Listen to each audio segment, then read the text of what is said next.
क्या आप कभी एक्टिव एंड पैसिव वॉइस और डायरेक्ट एंड इनडायरेक्ट स्पीच को सेम समझ बैठे हैं? इंग्लिश सीखने के मैक्सिमम लोग इसको सेम ही समझते हैं, जबकि ये ऐसा नहीं है। आज हम इनकी बारीकियों को समझने वाले हैं। वॉइस में किस तरह से ढंग बदलता है, स्पीच में किस तरह से टाइम बदलता है, आज आप इस वीडियो में सीखेंगे और आपको कोई भी कंफ्यूजन नहीं होगा। आप इन दोनों को अब से सेम नहीं समझेंगे। स्टूडेंट के लिए ये वीडियो बहुत ही यूज़फुल है। इसमें हम एंड में एक मेगा रिवीजन करने वाले हैं जो आपके लिए बहुत यूज़फुल होगा, इसलिए वीडियो में एंड तक बने रहिएगा। Hello everyone, welcome back to my YouTube channel. My name is Geet and I make English learning simple and enjoyable for all of you. अगर आप इंग्लिश सीखना चाहते हैं आसान तरीके से और जल्दी, तो बेल आइकन प्रेस करना ना भूलिएगा। चैनल को सब्सक्राइब करना भी ना भूलिएगा, ताकि आप हमारी सारी वीडियोस टाइम पर रिसीव करते रहें, बिकॉज हम चाहते हैं कि आपकी लर्निंग होती रहे सुपर डुपर फास्ट। तो फिर सबसे पहले हम बात करने वाले हैं डायरेक्ट एंड इनडायरेक्ट स्पीच की। इसका काम है किसी की कही हुई बात को रिपोर्ट करना। इसको हम एग्जाम्पल से बहुत ही डिटेल में समझेंगे, बट उससे पहले इसके कुछ रूल हैं जो बहुत इंपॉर्टेंट हैं और आपके लिए जानना बहुत इंपॉर्टेंट है। चाहे तो आप इनको नोट डाउन कर लीजिए। Rule number 1 is tense shift.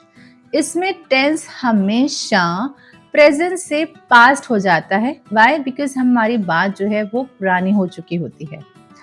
इसका रूल नंबर 2 है कनेक्टर। इसमें हम सेड, दैट या टोल्ड यूज करते हैं। And rule number 3 is pronoun आई बदलकर ही या फिर शी हो जाता है।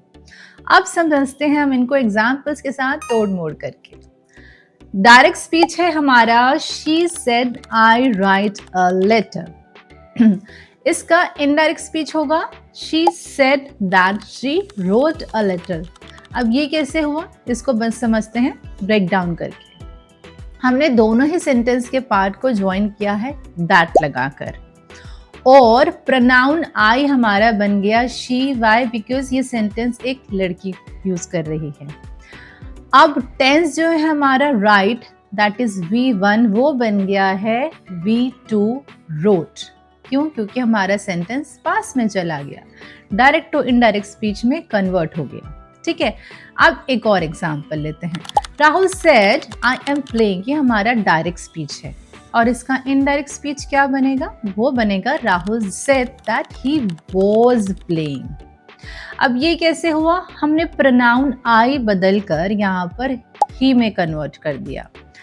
एम जो है वो प्रेजेंट, उसको वॉज में कन्वर्ट कर दिया, पास्ट में, है ना। इजी, आपको बस रूल्स अप्लाई करने हैं। चलिए एक और एग्जाम्पल लेते हैं। Sneha said I have finished my work, ये हमारा डायरेक्ट स्पीच है। इसका इनडायरेक्ट स्पीच क्या होगा? Sneha said that she had finished her work. इसको भी हम स्टेप बाय स्टेप समझ लेते हैं, फिर आपको कोई कंफ्यूजन नहीं होगी। दैट हमने यहाँ पर कनेक्टर यूज किया है दोनों सेंटेंस को ज्वाइन करने के लिए। अब यहाँ पे हमने प्रोनाउन चेंज किया है, बिकॉज स्नेहा तो एक गर्ल है, तो आई क्या हो गया? आई हमारा शी हो गया। टेंस हमने यहाँ पर चेंज किया है, ये बहुत इंपॉर्टेंट होता है टेंस चेंज करना। हैव फिनिश्ड जो एक प्रेजेंट परफेक्ट है, उसको हमने चेंज करके कन्वर्ट करके हैड फिनिश्ड पास्ट परफेक्ट में कर दिया। और पॉजेसिव प्रोनाउन माय वर्क बदलकर हर वर्क हो गया। तो क्या हुआ? हमारा डायरेक्ट सेंटेंस जो है Sneha said I have finished my work, वो इनडायरेक्ट स्पीच में हो गया Sneha said that she had finished her work. That means जो भी रूल्स हमने अभी यहाँ पर डिस्कस किए हैं वो आपको सेंटेंस में अप्लाई करने हैं, उससे आप डायरेक्ट और इनडायरेक्ट स्पीच में ईजिली कन्वर्ट कर पाएंगे। तो गाइस, डायरेक्ट और इनडायरेक्ट स्पीच के रूल्स एंड एग्जाम्पल्स को हमने डिटेल में समझ लिया है, डिस्कस कर लिया है। इसके बाद आपका ये कॉन्सेप्ट बिल्कुल क्लियर हो जाएगा। चलिए, अब डायरेक्ट एंड इनडायरेक्ट के बाद बारी आती है एक्टिव टू पैसिव वॉइस की। इसका काम मैसेज देना नहीं होता है, बल्कि एक्शन, काम पर फोकस करना होता है। इनको भी हम एग्जाम्पल से बहुत ही डिटेल में समझेंगे, बट इसके रूल्स जान लेते हैं। इसका रूल नंबर 1 है no changes in tense. That means इसका वक्त, इसका टाइम नहीं चेंज होता है। अगर बात प्रेजेंट में है तो वो प्रेजेंट में ही रहेगी। रूल नंबर 2 इसका ये है कि यहाँ पर वर्ब की थर्ड फॉर्म यूज होगी। पैसिव में हमेशा वर्ब की थर्ड फॉर्म ही लगती है। और इसका थर्ड रूल है सब्जेक्ट एंड ऑब्जेक्ट का स्वैप, पोजीशन स्वैप। सब्जेक्ट और ऑब्जेक्ट अपनी जगह बदल लेते हैं। ये रूल्स बहुत ही इंपॉर्टेंट है, आपको इनको अच्छे से समझना है। हो सके तो याद कर लीजिए, नहीं तो बार बार देख के आपको समझ आ जाएंगे। अब रूल समझने के बाद हम करते हैं इसको एग्जाम्पल से। हमारा सेंटेंस है शी राइट्स अ लेटर, ये हमारा एक्टिव वॉइस है। अब इसका पैसिव वॉइस क्या होगा? इसका पैसिव वॉइस होगा a letter is written by her. अब ये कैसे हुआ? यहाँ पर फोकस है लेटर, तो वो आगे आ गया। वर्ब राइट्स बन गया रिटन, ये है वर्ब की थर्ड फॉर्म। टेंस चेक करना है। देखिए इसमें इज लगाया है, मतलब वो अभी प्रेजेंट ही है, वो हमने चेंज नहीं किया है। दैट मीन्स एक्टिव से पैसिव बनाते वक्त आपको सिर्फ वॉइस बदलनी है, टेंस कभी भी चेंज नहीं करना है। एक और एग्जाम्पल लेते हैं क्लैरिटी के लिए। ही इज प्लेइंग फुटबॉल, ये हमारा एक्टिव वॉइस है।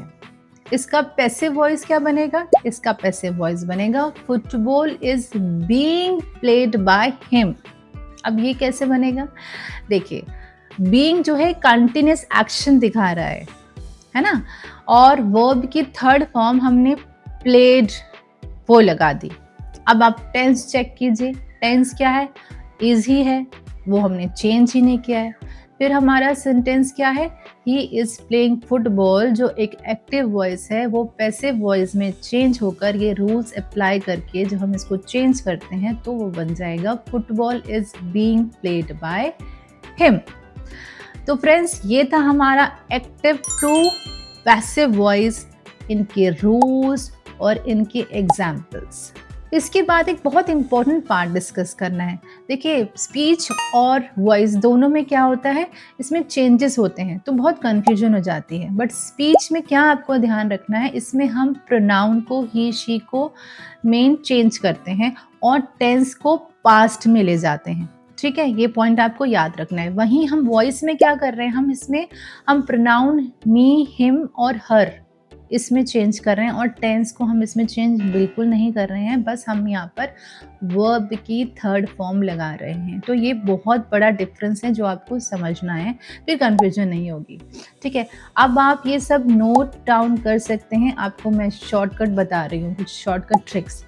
अगर दैट और सेड दिखे तो वो आपका स्पीच है, और अगर बी वाई बाय और वर्ब की थर्ड फॉर्म आपको दिखे दैट मीन्स वो आपका वॉइस है।